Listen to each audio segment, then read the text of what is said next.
teori saya gambarkan ada di tengah, yang sesungguhnya itu akan memandu semua bagian penelitian kita. Itu artinya bersinergi kanan kiri.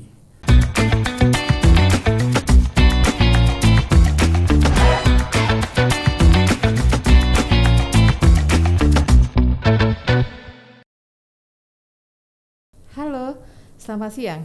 Kita berjumpa lagi di seri Meniti-Meneliti sesi 3 dengan topik mengonstruksi teori bersinergi kanan-kiri. Dalam 30 menit ke depan, saya Oktavia Widianti akan menemani teman-teman melalui ruang meniti-meneliti yang dapat disaksikan live streaming melalui Tribun Jatim Netbox. Hari ini kita kedatangan tamu spesial, dosen idola saya. Beliau selalu memakai baju hitam, tetapi hatinya tidak tentu hitam. Ya, kita langsung saja teman-teman. Siapa beliau? Selamat siang Pak Budi Nuryanto Yohanes. Selamat siang Mbak Okta. Terima kasih Bapak. Ya. Sehat Bapak?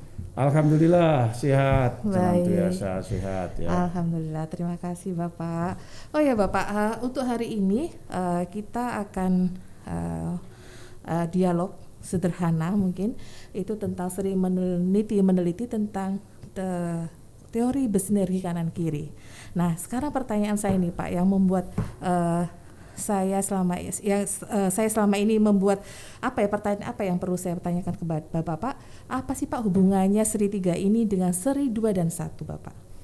Baik, Mbak Okta, gini ya. Jadi kita lihat gambar, barangkali saya sudah menyiapkan gambar yang dapat menunjukkan hubungan seri 3 ini dengan seri 1 dan 2 yang lalu ya, begini. Yang namanya teori dalam satu penelitian itu kan sebagai pendasaran atau pengerangkaan keberilmuan epistemologis dari satu penelitian. Nah, seri 1 itu kemarin kita bicara tentang linearitas subjektif dan objektif. Seri 3 ini akan lebih memfokuskan pada linearitas yang objektif itu. Sedangkan seri 2 itu kita berbicara tentang rasional kebaruan dan kewigatian. Nah, di seri 3 itu kita akan lebih berfokus tentang eksplanasi kebaruan teorinya.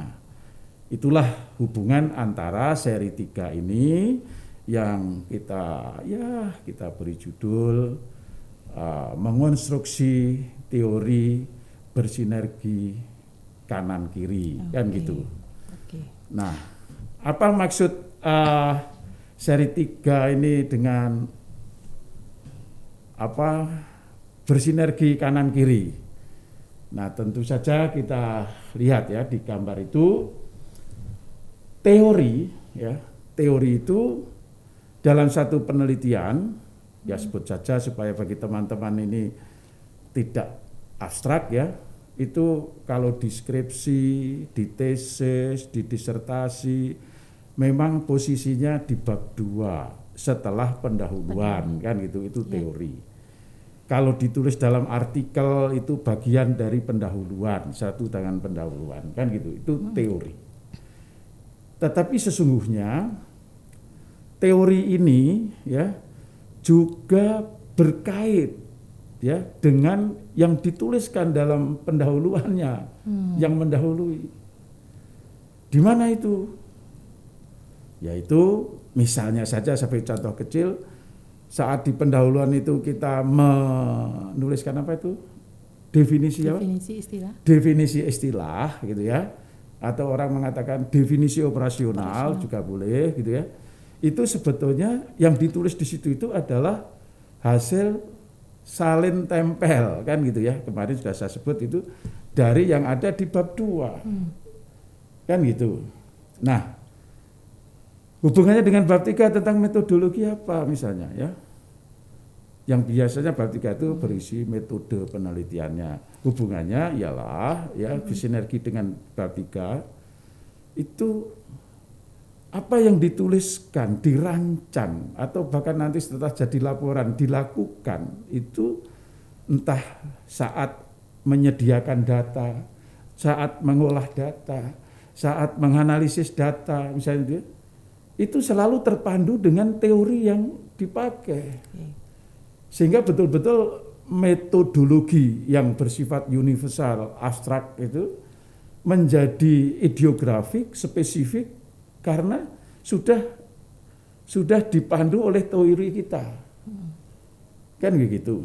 Apalagi Mbak Okta, saat kita bicara bab 4 dari satu penelitian yang merupakan analisis data ya, maka teori itu akan hadir secara optimal membantu peneliti dalam mencerai data itu hingga menemukan sesuatu sebagaimana ingin ditemukan. Kan gitu. Berarti itu wujud ya, konkret sinergi teori dengan pendahuluan dan bab sebelumnya. Iya, termasuk nanti bab 5 pada diskusi teori lagi ya, yang harus bicara di sana, yang menentukan itu ya, termasuk sampai pada satu simpulan. Nah ini, maka teori saya gambarkan ada di tengah, yang sesungguhnya itu akan memandu semua bagian penelitian kita. Itu artinya bersinergi kanan kiri.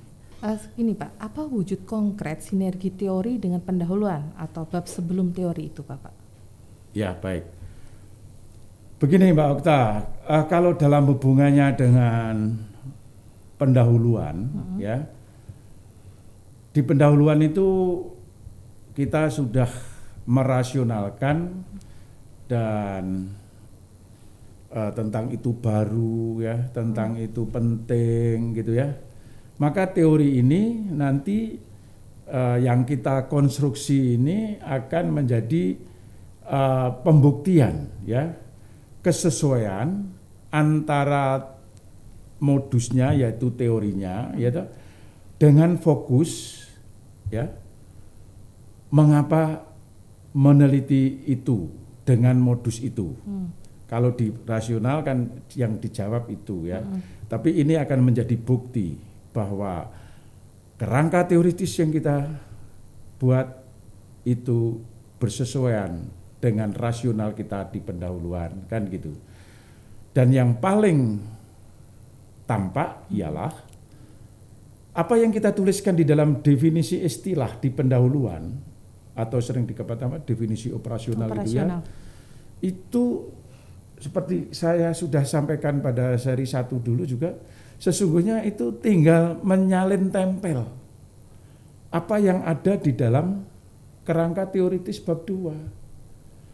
Aneh, saya katakan kejadiannya aneh kalau definisi yang dibuat di pendahuluan dalam definisi istilah itu tidak tertulis di dalam kerangka teoritisnya.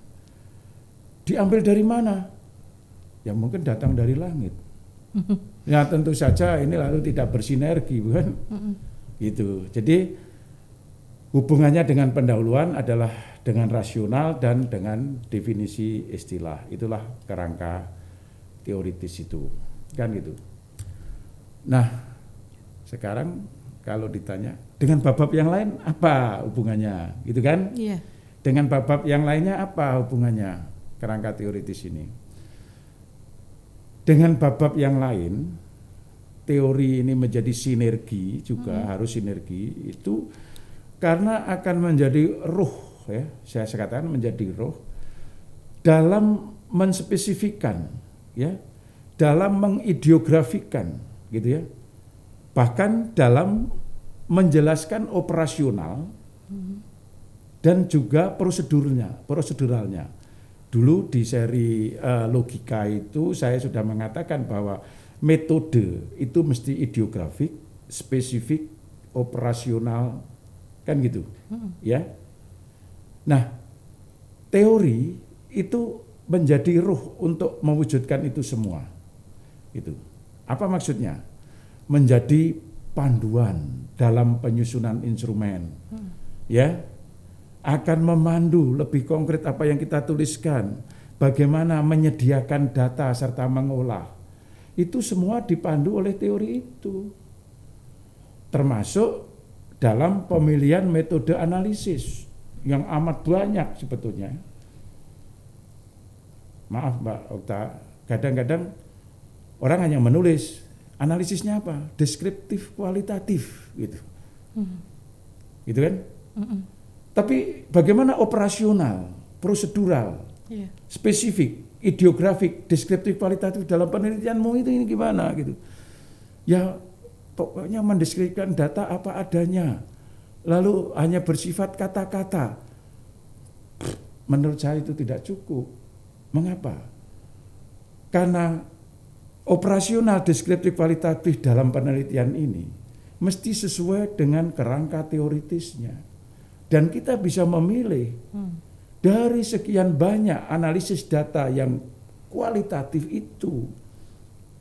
Apakah misalnya analisis isi, apakah misalnya pragmatik fungsional, misalnya gitu ya, ada macam-macam pilihan kok. Nah, lebih-lebih lagi ya, pada saat kita menginterpretasi bagian yang bab 4 setelah bab 3 menyajikan data dan menganalisis data, lebih bersifat nanti kan banyak menginterpretasi data dari mana? Dari perspektif teori. Kan begitu. Teori itu ibaratnya menjadi kacamata untuk melihat data itu. Teori itu ibaratnya menjadi pisau untuk menganalisis data, mengiris-iris data itu, kan begitu ya. Nah, itu sinergi teori dengan bab 4. Kan itu. Begitupun pada saat diskusi ya, setelah menemukan di bab 4 ya, lalu kita akan mendiskusikan temuan itu. Bagaimana mendiskusikannya? Ya tidak lepas dari teori, pasti yang pokok ya, yang kita pegang nanti adalah teori. Ya. Termasuk waktu menyimpulkan, ataupun membuat rekomendasi, ya, atau menunjukkan implementasi dari temuannya, itu semua kan tidak boleh lepas dari teori yang kita pakai. Itulah maksudnya bahwa sinergi teori itu mesti sinergi ke kanan, ke kiri, gitu. Ya, oke. Baik Bapak, terus apa wujud konkret sinergi teori dengan bab-bab sesudahnya itu Pak? Ya, tadi sudah saya sebutkan tentang wujud konkretnya dari bab ini dan bab setelah itu ya, sudah saya sebutkan. Tetapi barangkali sekarang adalah apa wujud konkret ya, konstruksi teori itu ya, yang harus diperbuat atau yang harus dilakukan oleh peneliti itu. Ya, jadi wujud konkret dari konstruksi teori itu, ya ini kadang-kadang ditanyakan kan oleh mahasiswa, apa Pak yang harus saya tuliskan? Apa saja? Apa ini saya tulis Pak? Apa ini perlu saya buat di kerangka teoritis, di kerangka teori gitu? Waduh, ya sudahlah, nggak apa-apa. Tetapi jelaskan yang harus dituliskan sebagai wujud konkret dalam pengonstruksian teori itu tentu saja tidak lepas dari 3 hal dalam penelitian itu. 1, meneliti itu kan atas dasar fokus tertentu, maka yang harus dibuatkan kerangka teoritisnya adalah tentang fokusnya, itu jelas toh. 2, meneliti itu kan meneliti fokus di suatu sumber data atau lokus tertentu, maka pasti harus ada kerangka teoritis yang berkaitan dengan lokusnya. Oke. Ketiga, meneliti itu kan meneliti itu di situ dengan cara begitu, dengan satu ilmu tertentu, dengan teori tertentu pada wilayah ilmu tertentu. Tentu saja harus ada kerangka teoritis atau konstruksi teori berkaitan dengan modusnya itu. Ini yang harus dituliskan di dalam bab tentang kerangka teori, atau waktu kita mengonstruksi teori itu apa saja yang mengonstruksi teori berkaitan dengan fokus, mengonstruksi teori berkaitan dengan lokus, dan mengonstruksi teori berkaitan dengan modus. Oke? Tetapi sekali lagi sebagai konstruksi kan harus kuat ya. Bagaimana supaya kuat? Ya ketiganya itu harus dikaitkan gitu ya. Kadang kan kita membuat kerangka teoritis gitu, ya. Di bab 2 itu sudah menuliskan baik tentang yang diteliti, baik tentang sumber datanya, baik tentang ilmu atau wilayah ilmu penelitiannya, tetapi terpisah-pisah, tidak digayutkan. Maka tentu saja ya harus ketiganya. Jadi maksud saya konstruksi teori tentang ketiganya tadi masing-masing harus digayutkan satu sama lain, kan gitu. Okay. Ya. Baik, berikutnya Bapak, apa yang harus dituliskan dalam konstruksi teori itu sendiri, Bapak? Ya tadi sudah saya sampaikan tentang fokus, tentang lokus, tentang modus itu ya. Tetapi mungkin pertanyaan yang berikut ini adalah bagaimana mengonstruksinya, kan gitu ya. Bagaimana mengonstruksinya gitu ya. Nah, kita lihat gambar ya. Kita lihat gambar ini. Nah, itu kita lihat ya. Tadi sudah saya katakan yang harus dituliskan adalah fokus, lokus, modus, tiga-tiganya. Wah, ini berulang-ulang kita saya sampaikan ya. Lalu bagaimana menulis? Ada 5 proses ya, 5 proses yang pada seri logika 3 itu sudah saya sharingkan waktu itu ya. Nah, semuanya itu mesti harus berawal, bersumber kan gitu ya, dari referensi. Kan teori itu kan, yang namanya teori itu adalah pengetahuan, sebut saja begitu ya, yang kebenarannya diakui oleh komunitas ilmuwan itu. Kan itu ya, kebenaran itu. Nah, pengakuan kebenaran itu kan mengasumsikan bahwa teori itu sudah diketahui oleh banyak orang. Oke?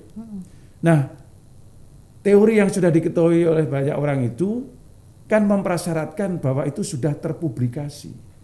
Maka yang harus direferensi di dalam kerangka teoritis itu adalah karya-karya yang sudah terpublikasikan. Tidak boleh karya yang belum terpublikasikan. Itu ya. Nah, contoh apa itu? Kadang kan ditanya juga ya. Bolehkah catatan kuliah itu dipakai referensi dalam penelitian?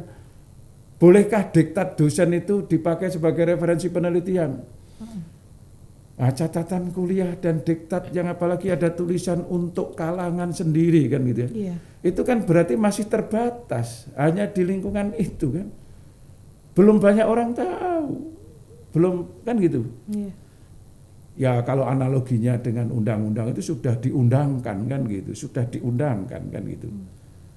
Maka karya-karya yang sudah terpublikasikan dalam jurnal ya, dalam proceeding ya, atau mungkin pernah diseminarkan, itu yang bisa direferensi kan gitu ya.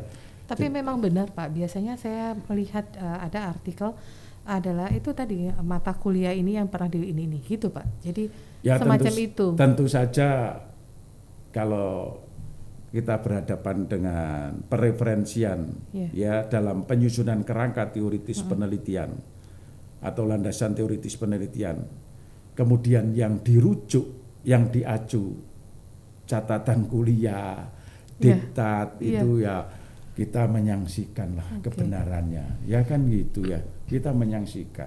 Menyaksikan ya. Karena itu ya kualitas bahan referensi untuk jadi konstruksi ini bisa kita ragukan gitu. Untuk membuat konstruksi yang kukuh kan kita mesti memilih bahan yang berkualitas. Iya, betul. Yang sudah terakui kan gitu. Kalau itu belum ya orang akan menyaksikan. Betul kan? Iya, betul. Sehingga kita kadang-kadang begitu bla bla bla minded gitu ya.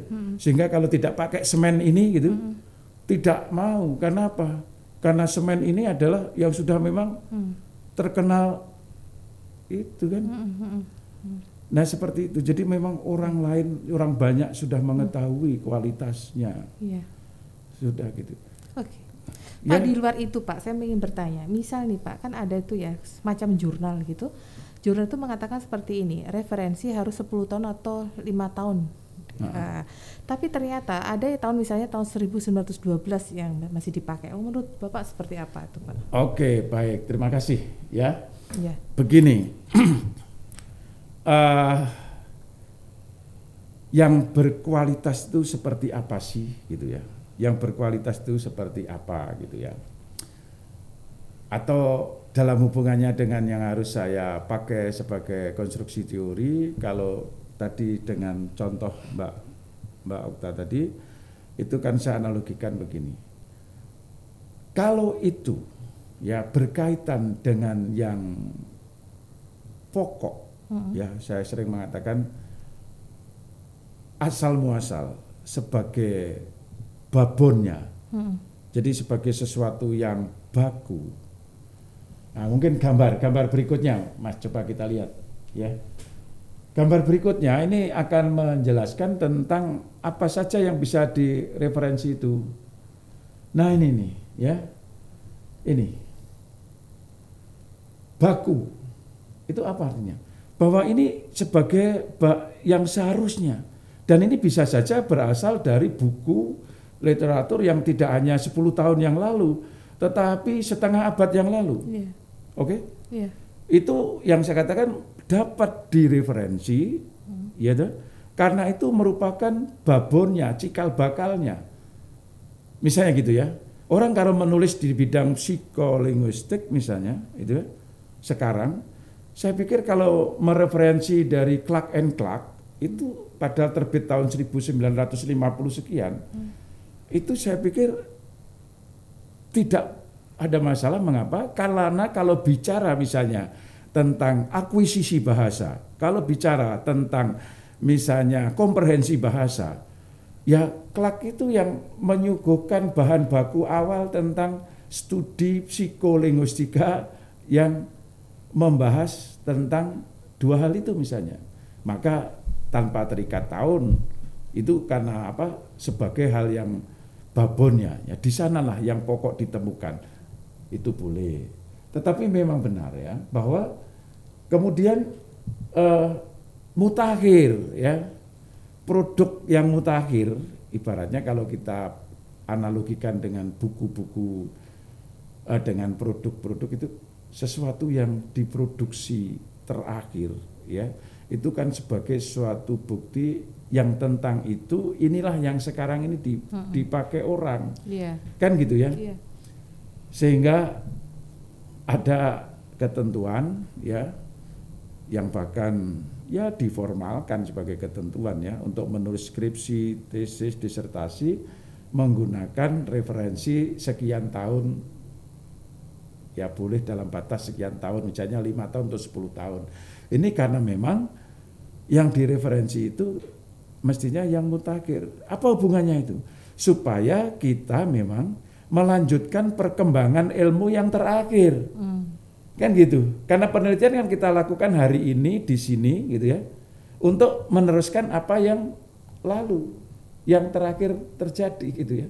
Kalau kita mereferensi dengan literatur yang tidak mutakhir kan bisa jadi terlambat. Artinya apa? Yang kita lakukan sesungguhnya sudah dilakukan orang lain ya, di sela-sela waktu yang tadi jarak referensi kita misalnya yang kita referensi tahun 2000 gitu ya. Oke. Padahal antara 2000 sampai 2020 sudah banyak penelitian. Lah kok kita masih mereferensi tentang itu di tahun 2000. Itulah mengapa mutakhir, supaya penelitian kita itu tidak menjadi diwaspadai, tidak menjadi duplikasi, pengulangan yang tidak kita ketahui. Karena bisa saja pengulangan itu terjadi akibat kita tidak tahu. Nah, diharapkan peneliti kan mesti tahu. Nah, harapan tahu itu dibuktikan dengan referensi yang mutakhir. Kan gitu ya? Iya, Bapak. Oke. Lalu yang berikutnya adalah referensi itu mesti asli.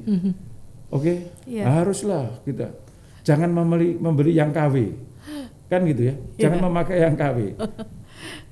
Gitu, kalau mengutip dari kutipan, jadi sudah dikutip orang, lalu dikutip lagi kan tidak asli. Maka kita selalu mengupayakan menggunakan referensi yang asli dari penulis pertamanya, gitu kan?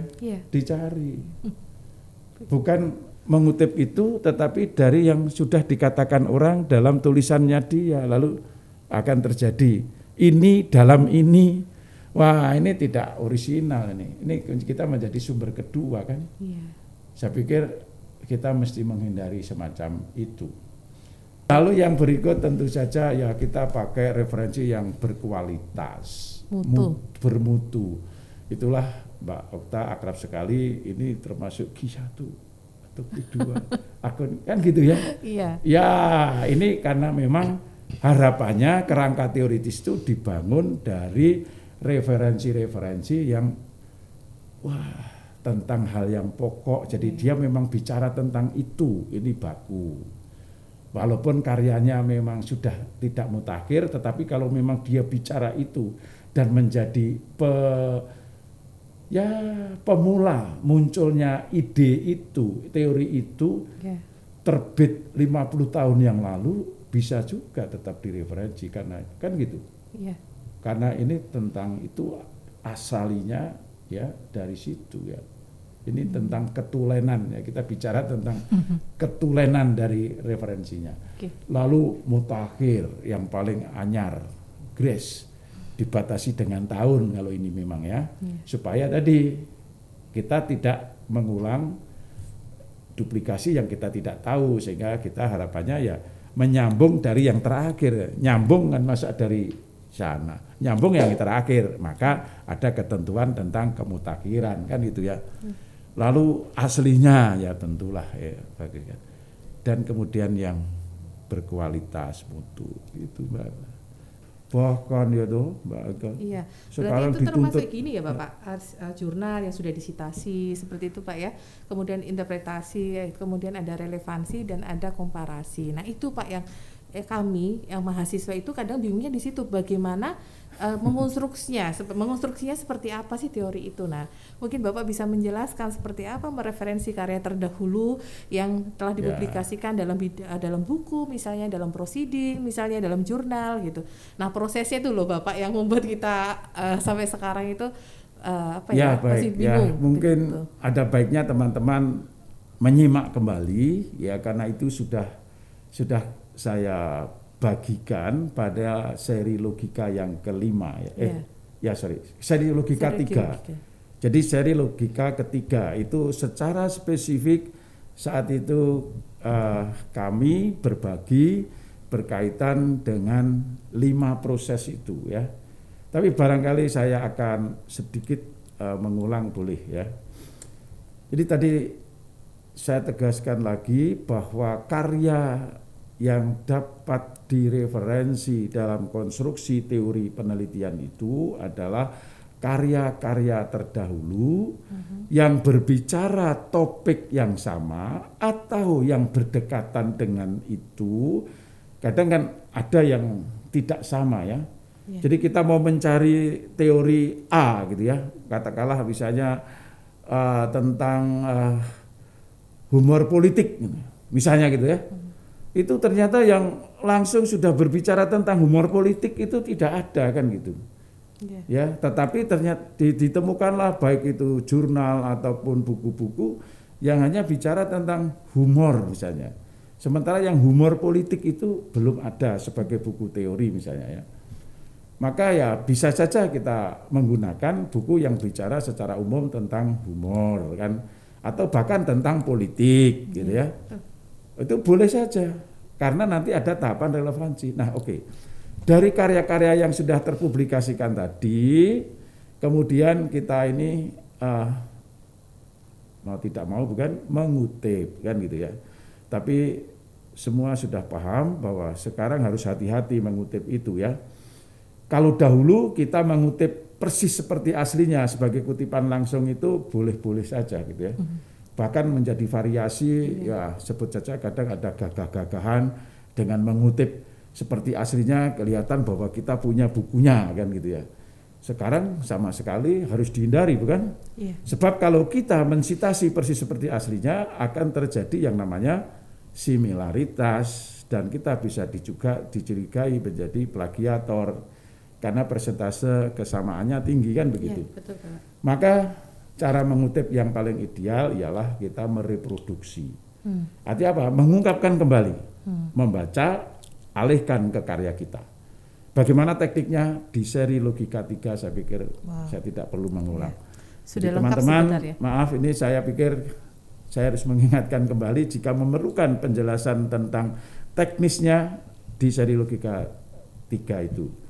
Karena cara-cara berpikir untuk mengalihkan itu dari karya orang lain ke karya kita itu sudah saya sharingkan. Semuanya sebetulnya berdasarkan logika ya. Jadi saya logika berpikir ya, tidak asal-asalan gitu ya. Jadi ada nalar yang harus diikuti. Bukan asal kita mengutip lalu itu tidak. Lalu nanti setelah mengutip pasti ya kita cobalah tunjukkan kepada pembaca apa yang kita pahami dari kutipan itu. Itu dengan cara apa? Menginterpretasi. Ya, yeah. Jadi menafsirkan apa yang kita pahami tentang itu. Lalu setelah menginterpretasi ya nih yang tadi sudah berkali-kali saya ingin tegaskan. Jangan lupa ya menurut saya ya. Apa relevansi kutipan itu dengan tafsiran yang sudah dibuat gitu ya. Dengan karya penelitian kita sekarang ini gitu. Kita boleh saja mengutip dari sumber itu lebih dari 2 kali pada penelitian yang berbeda, oke? Yeah. Tetapi tafsirannya kan pasti harus berbeda. Kalau tafsirannya sama, menurut saya, ini digunakan dalam penelitian yang berbeda, kok sama saja, pasti harus beda. Jadi maksud saya pasti harus itu secara nalar logis, karena saya mengambil itu untuk kepentingan yang lain, menjadi berbeda bukan? Iya. Sama dengan istri saya misalnya ya, membeli tempe hari ini dan kemarin juga membeli tempe gitu kan. Tapi karena kemarin dimasak itu, sekarang dimasak yang ini kan menjadi berbeda, gitu. Iya. Sehingga saya sekarang membeli tempe yang bungkus daun, yang kemarin membeli tempe yang itu, kan gitu kira-kira ya. Iya. Jadi relevansi itu menjadi penting bagi saya untuk selalu kita lakukan di dalam proses konstruksi teori ya. Di samping juga dengan relevansi akhirnya apa yang kita ambil dari sana sini itu betul-betul kukuh karena berhubungan satu sama lain kan gitu. Seperti apa Pak misal Pak konstruksi agar konstruksi itu kuat atau kokoh itu seperti apa Pak? Ya contoh ya, kalau ini langsung pada aplikasi satu referensi teori tertentu. Tadi saya sudah menyebut ya, contoh saja saya memerlukan kajian teoritis tentang humor politik. Ya. Kebetulan saya akan meneliti humor politik ini misalnya dalam sentilan-sentilun. Kan gitu ya. Jadi sumber datanya dari sentilan-sentilun kan gitu. Lalu saya menemukan buku atau tulisan orang itu tentang humor. Oke. Tidak bicara humor politik, tidak juga bicara sentilan-sentilun kan gitu. Hanya bicara humor. Maka setelah saya kutip, humor adalah misalnya ya. Saya sudah misalnya apa? Sudah langsung saya katakan di dalam tulisan saya, misalnya, menurut Jordan, ya, humor adalah perilaku menyimpang dalam kewacanaan untuk menimbulkan efek tawa, misalnya gitu kan. Itu sudah saya kutip begitu kan. Maka saya akan menafsirkan apa yang dimaksud dengan perilaku menyimpang dalam satu wacana, kan gitu. Lalu apa yang maksudnya efek tawa?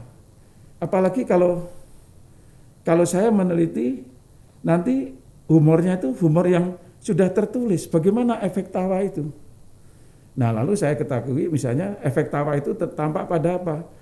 Perlokusi para pembaca itu ketika setelah membaca lalu memberi komentar di bawah. Lalu itu bisa dikategorikan sebagai yang tertawa. Boleh juga. Nah ini artinya bahwa apa yang saya kutip dari orang lain tadi sudah saya tafsirkan, lalu penafsiran tadi sudah saya relevansikan dari sumber data ya tertentu gitu ya. Termasuk misalnya dari dengan pada sentilan sentilun gitu ya, sentilan sentilun. Maka sentilan sentilun itu mungkin Mbak Okta masih ingat ya, yang diperankan oleh siapa? Slamet Raharjo kalau tidak salah sama Butet gitu ya. Butet. Ya gitu. Sama Soimah kalau tidak salah ya, Pak ya. Ya lalu pendapat orang tentang humor yang sudah saya terangkan seperti itu tadi, saya hubungkan lagi dengan mana menyimpangnya pada sentilan sentilun, mana yang disebutkan efek tawa pada sentilan sentilun.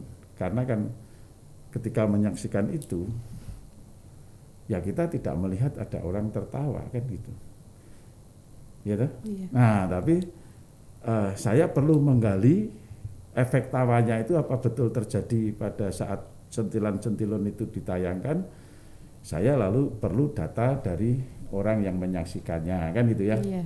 Nah itu nanti penjelasannya tentang efek tawa itu akan diperoleh dengan perlokusi ya. Jadi kita tahu kan dalam tindak tutur kan ada lokusi, ilokusi dan perlokusi ya. Lalu perlokusi para penonton saat menyaksikan ulang itu. Dari mana akan diperoleh itu nanti di bab 3 disampaikan secara jelas ya. Yeah. Yaitu ya kepada beberapa yang memang sengaja diundang untuk menyaksikan sentilan sentilun, lalu ternyata sekian tertawa, sekian tidak, itu akan kelihatan. Gitu Mbak. Oke. Ya. Baik Pak, itu kan kita bisa melihat ya seperti apa konstruksi agar kukuh atau kuat. Nah sekarang ada pertanyaan lain nih Pak, bagaimana tekniknya untuk penggayutannya itu Pak? Nah seperti itu kan selalu berhubungan itu caranya menggayutkan itu loh Pak, yang membuat kita kadang-kadang wah seperti apa ini ya gitu. Baik, ada 3 kemungkinan ya. Kita bisa menggayutkan teori yang tadi sudah kita kutip dan kita tafsirkan. Ya, ada 3 alternatif yang dapat kita tempuh ya. Alternatif pertama ialah kita menggayutkannya dengan membandingkan substansi teori yang sudah kita kutip dan tafsirkan tadi dengan kebutuhan kita pada saat mau meneliti tentang itu. Membandingkan, yaitu apa? Membandingkan persamaannya. Kan gitu. Ini dilakukan manakala saya sedang menulis tadi tentang humor politik, lalu kok kebetulan ini ada orang juga berpendapat tentang humor politik yang langsung saya kutip gitu loh. Yang saya jadikan referensi maksud saya ya. Sudah saya kutip dan saya. Maka cara kita merelevansikan ialah apa persamaan humor politik yang dikatakan A tadi dengan humor politik yang saya maksud di dalam penelitian saya. Oke, paham. Apa persamaannya? Apa sama persis? Atau sebetulnya tidak sama? Maksud saya sebetulnya ada sama peristilahan tetapi beda konsep bisa jadikan. Jadi apa persamaannya? Nah tentu saja kemudian harus disertai argumentasi ya. Oh setelah menyudut inilah sama. Lalu apa alasannya misalnya? Oh inilah persamaannya. Lalu mana buktinya boleh. Jadi alternatif pertama ialah kita menggayutkan teori yang tadi sudah kita kutip dan kita tafsirkan dengan membandingkan persamaannya. Ini kita lakukan manakala dari sumber itu persis sama bicara dengan yang sedang kita bicarakan. Itu kita lakukan dengan komparasi persamaan itu. Plus argumentasinya. Tetapi boleh jadi dan kita tidak akan selalu bisa menemukan yang seperti itu. Saat kita mereferensi, ternyata yang kita kutip itu hal yang lebih besar konsepnya daripada yang kita perlukan. Contoh tadi, saya sedang mengaji tentang humor politik, Tetapi yang saya kutip tadi tentang humor saja, tidak ada tambahan politik gitu kan. Ini kan kita bisa menempatkan pendapat orang tentang humor yang saya kutip tadi lebih luas konsepnya daripada yang saya perlukan tentang humor politik. Maka kalau kita menjumpai yang kita kutip itu sesuatu yang lebih umum, lebih luas konsepnya, cara merelevansikannya ialah dengan menggunakan cara berpikir deduksi. Apa itu? Yaitu dari umum ke khusus. Lalu kita memandu dengan pertanyaan, apa yang lebih sempit, apa yang lebih khusus dari pendapat Jordan tadi tentang humor? Lalu pasti akan terarah, yaitu tentang humor politik, bisa jadi gitu. Masuk akal nggak? Iya. Ya, tadi bicara tentang humor. Lalu ini apa yang lebih sempit daripada humor itu? Yang dikatakan Jordan, yaitu humor politik. Nah, lalu diberi argumentasi, dijelaskan apa artinya itu, misalnya apa alasannya, misalnya mana buktinya. Selalu diikuti dengan argumentasi, karena sebetulnya pada saat pengerangkaan teori itu kecerdasan kita ini bertambah kan gitu ya, meningkat karena kita terus dipancing dengan menggunakan logika-logika berpikir, teknik-teknik berpikir tertentu yang sudah dianugerahkan Allah kepada kita itu ya. Jadi ini tidak perlu dipelajari dari suatu perkuliahan ya, tetapi sebetulnya Tuhan sudah memberikan kepada siapa saja tentang teknik-teknik berpikir itu, sebut saja begitu ya. Hanya kita selama ini kurang menggalinya barangkali, kurang mengenalinya, kan gitu. Lalu alternatif ketiga itu bisa kita lakukan manakala apa yang kita kutip itu konsepnya lebih sempit, ya, terlampau sempit dengan yang kita perlukan. Gitu. Maka kebalikannya ya, kalau tadi dengan deduksi, maka ini dengan induksi. Yaitu cara berpikir dari umum ke khusus. Gitu. Sehingga begitu kita sudah mengutip dan menafsirkan, untuk mencari gayutannya dengan yang kita perlukan, itu ialah apa yang lebih umum dari konsepnya Thomas itu gitu, tentang ini. Oh, humor politik, misalnya gitu. Ya. Contoh ya, ternyata yang tadi saya kutip itu adalah tentang sebut saja tentang sindiran gitu ya, sindiran gitu ya. Jadi saya mau mencari bahan untuk konstruksi teori humor politik, ternyata pendapat orang yang saya kutip itu tidak bicara humor politik gitu ya, kan gitu ya. Tapi tentang menyindir, tentang sindiran, atau mungkin tentang sarkasme atau apalah gitu ya. Setelah kita tafsirkan, lalu apa yang lebih luas dari sindiran yang seperti itu misalnya, kan itu ya? Oh, ke arah tadi humor politik. Kan gitu ya? Iya, Bapak. Tapi kembali kemudian kita mengargumentasikan. Mengapa kita mengatakan bahwa konsep yang lebih luas dari yang tadi kita kutip itu adalah pada soal yang sedang kita butuhkan. Jadi selalu kita bermain dengan mempertanggungjawabkan. Karena sebetulnya kita ini kan sekali lagi bebas berpikir kan. Tidak ada orang yang dapat melarang kita untuk berpikir. Kita bebas kok, merdeka berpikir.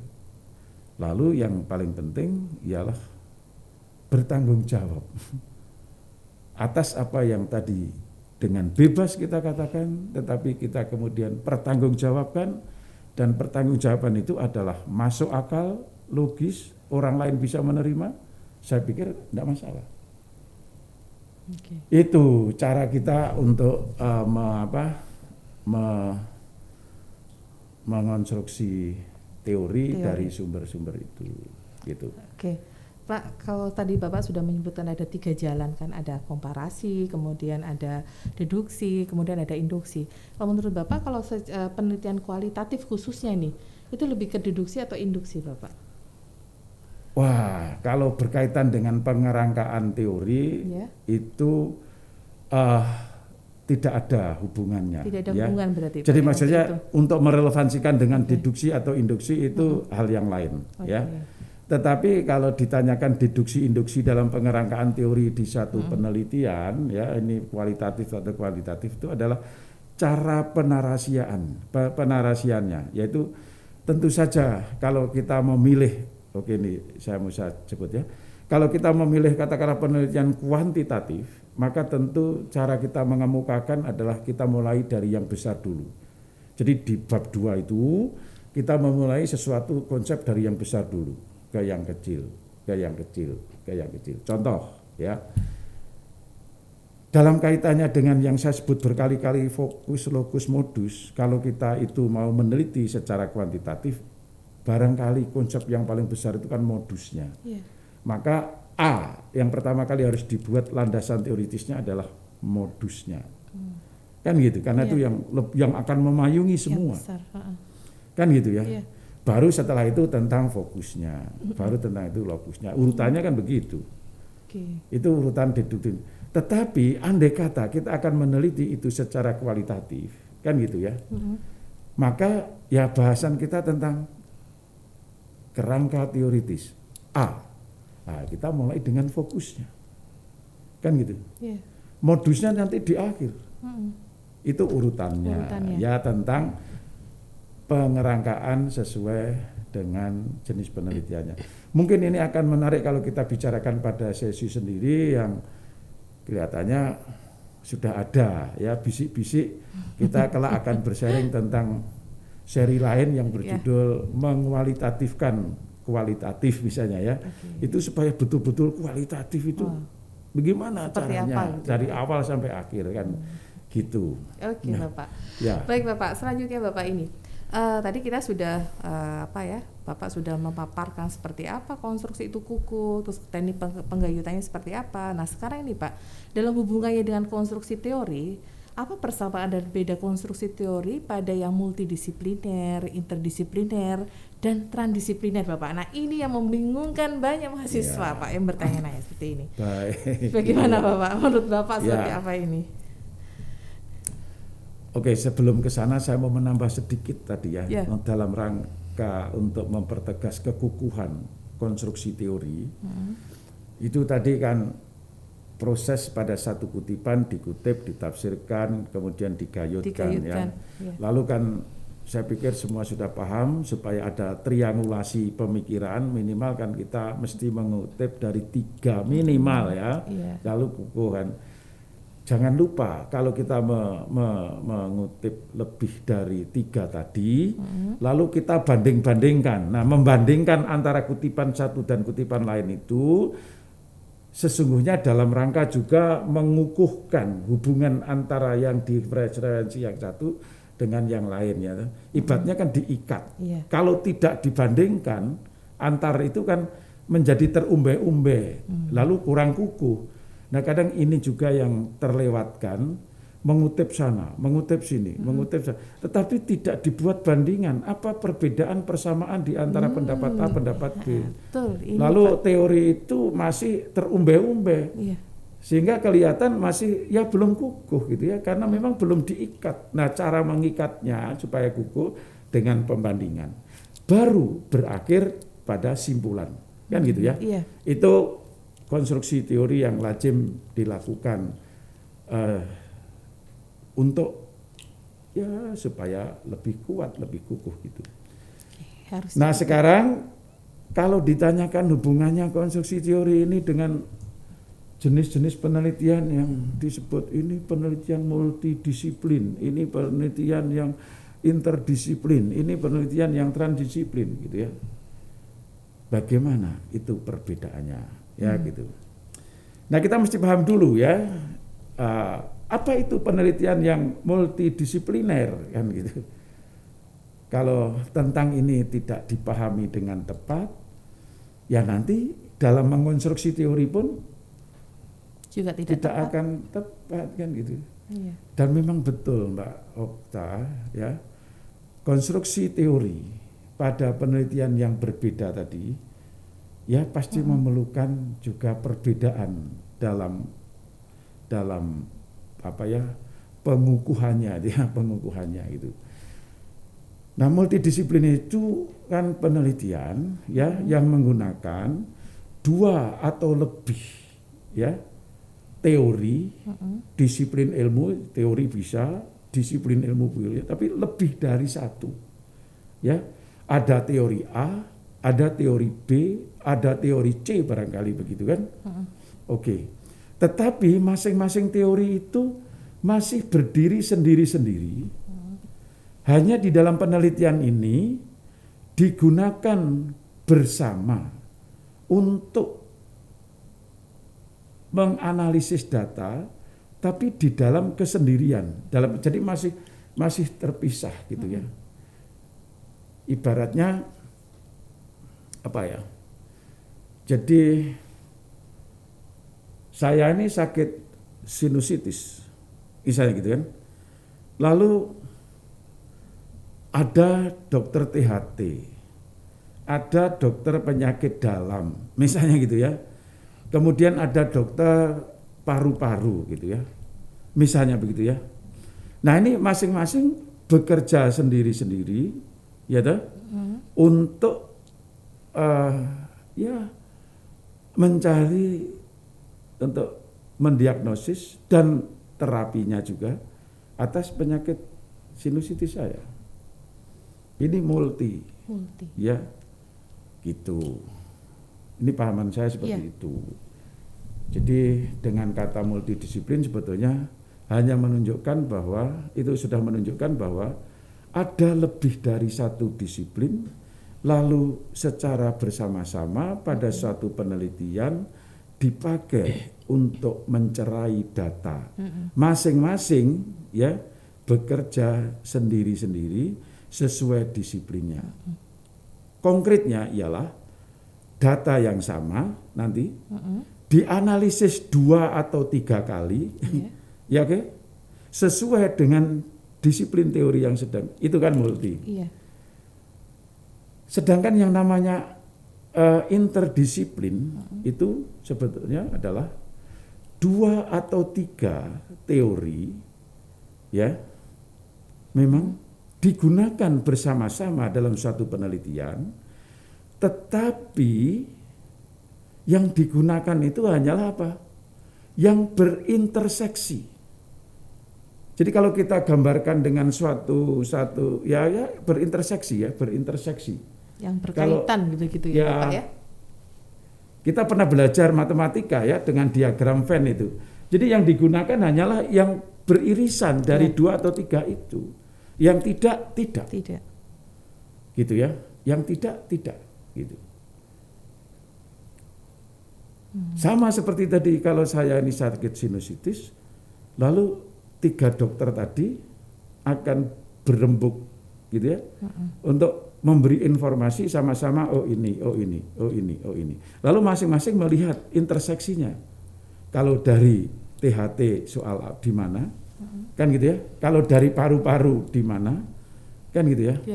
Kalau dari yang lain di mana. Lalu yang ditembak adalah yang berinterseksi itu. Oke. Jadi kalau dalam penelitian adalah data itu sekali dianalisis, tetapi berbarengan ya dalam analisis itu ya hanya pada yang interseksi dari semua disiplin. Kalau tidak kan begitu, Mbak. Iya, betul. Itu namanya interdisiplin sejauh saya paham.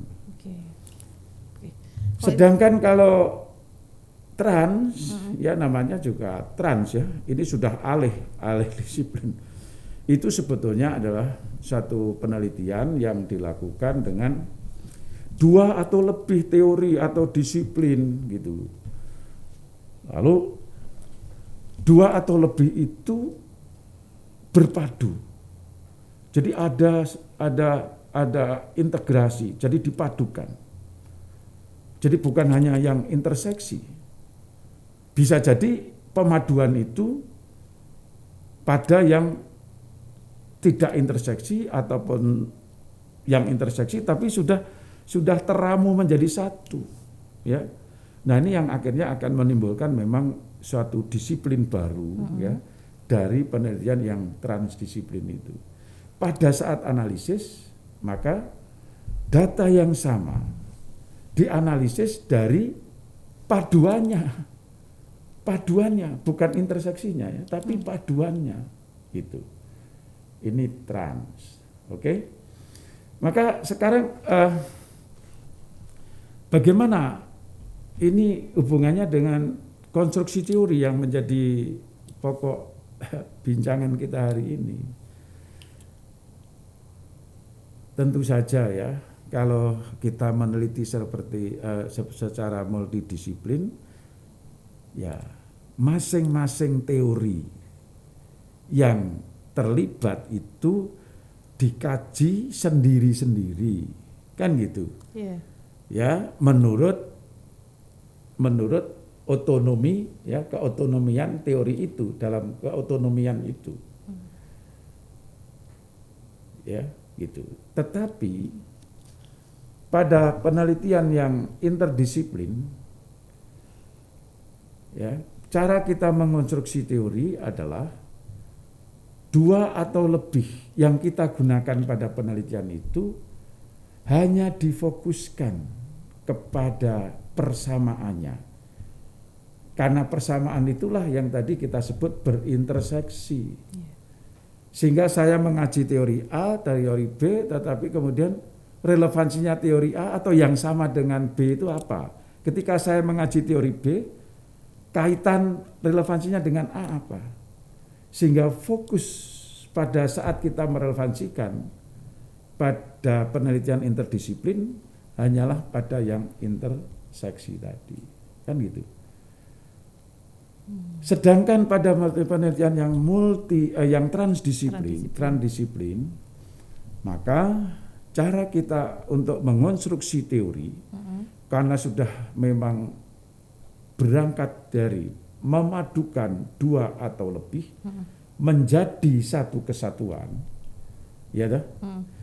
Maka pada saat kita merelevansikan, bahkan tidak hanya merelevansikan, mulai dari saat menafsirkan, jadi mulai saat menafsirkan suatu kutipan, itu perspektif 2 atau 3 itu sudah kita pakai. Paham, Mbak? Iya. Jadi saya mengutip dari A tentang ini. Lalu pada saat itu kan tadi ada menafsirkan.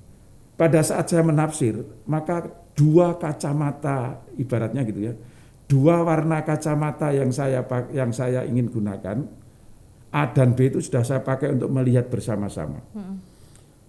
Jadi saya analogikan kalau teori A itu kacamata merah, kalau teori B itu kacamata biru gitu ya.